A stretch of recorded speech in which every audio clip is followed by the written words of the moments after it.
This is K.K.P.D, a song written by jazz trumpeter and composer Christian Scott aTunde Adjuah after an incident with the cops in New Orleans, Louisiana. It is an instrumental song from his 2010 album Yesterday You Said Tomorrow, an emotionally heavy song and tied to his experience with racism. Through different techniques of arranging, Christian Scott uses his abilities as a composer and musician to convey how he felt and how his side of the prejudicial fight feels. As he was driving home from a gig one night in his hometown of New Orleans, a squad car followed and pulled him over with no reason for stopping him. Held at gunpoint by multiple officers, they told him to get out of the car, strip down, and lay on the ground. So I hadn't done anything wrong, so I asked him, why he was pulling me over, why he was stopping me. And the guy told me to shut up, and that he was my boss and he was the authority, and I was supposed to do as I was told. I had a serious problem with that, and I told him I paid my taxes, and as far as I was concerned, I was his boss. He needed to let me know why he pulled me over.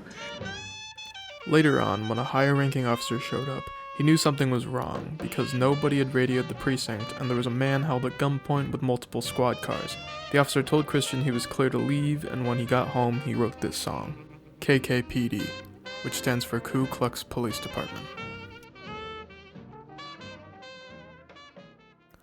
The song opens with an eerie drumming guitar solo, an opening that sets this unsettling tone of the song. The drums are very syncopated in relation to the guitar, almost as though they're in free time, a technique when the musicians play outside of the time signature, causing the music to feel out of sync. This is how Christian Scott feels driving through his hometown at 3 a.m. Dissociated, scared, out of sync. The piano comes in, and the drums and guitar find each other's time. It all comes together, still syncopated, but organized.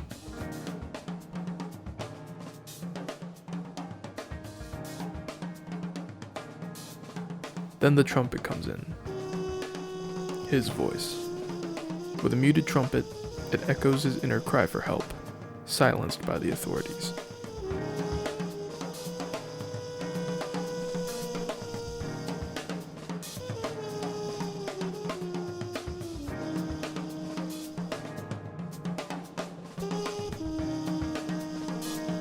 It's in this section where he's speaking to the officer, questioning him.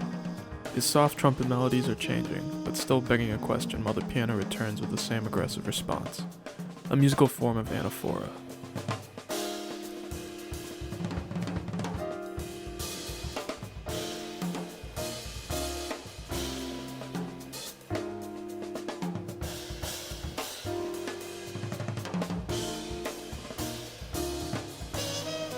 He's distraught, yelling out and getting the same response to his questions.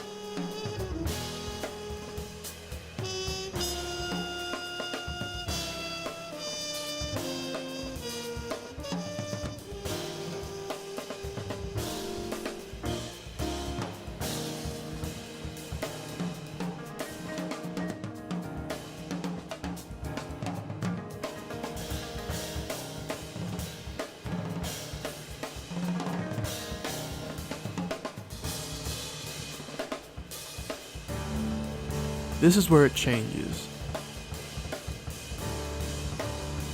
Things are escalating.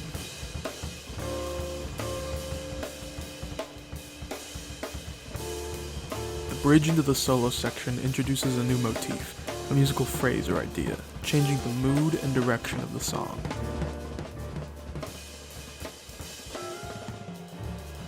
The song is written in the key of B-flat major, though most of the song leading up to this point has been in a minor-sounding key.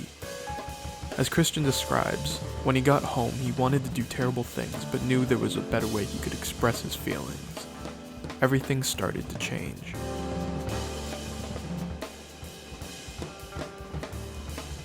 Christian Scott's passion and anger shows through his solo on the piece.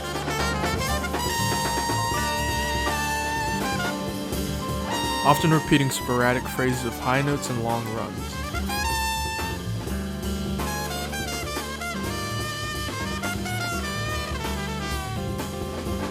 He screams and he throws a musical tantrum, expressing the one way he can, beyond words and action.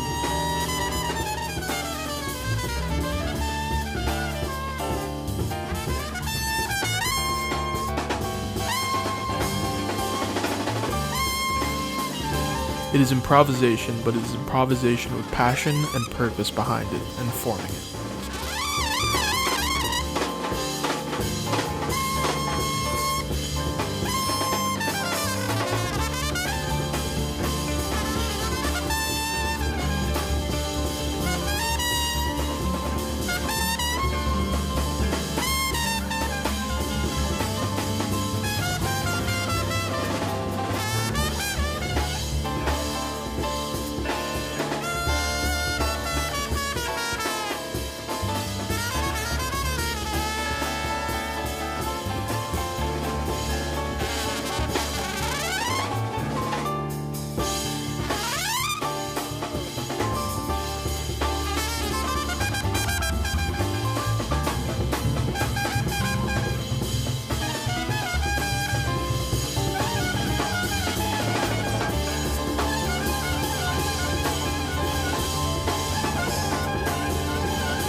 After his outburst of notes, the song becomes calm and quiet again.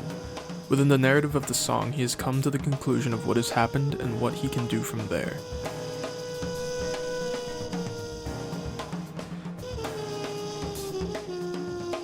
The song is more than just him crying for help and expressing his anger. It's telling his story of the event that unfolded that night.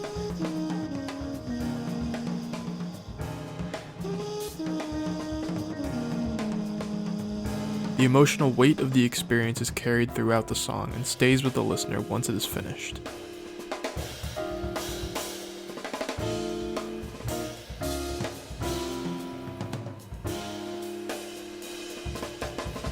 As he says during his Tiny Desk concert, You know, I want everyone to know that the reason that I tell this story and the reason that we play the song is not to build derision or hate. It's actually to make sure that we reach a consensus on how to move forward. Because we all have, this generation, I'm looking at a lot of younger people in the room, we all have a really great opportunity, a profound opportunity in front of us to be able to create the reality that we all talk about.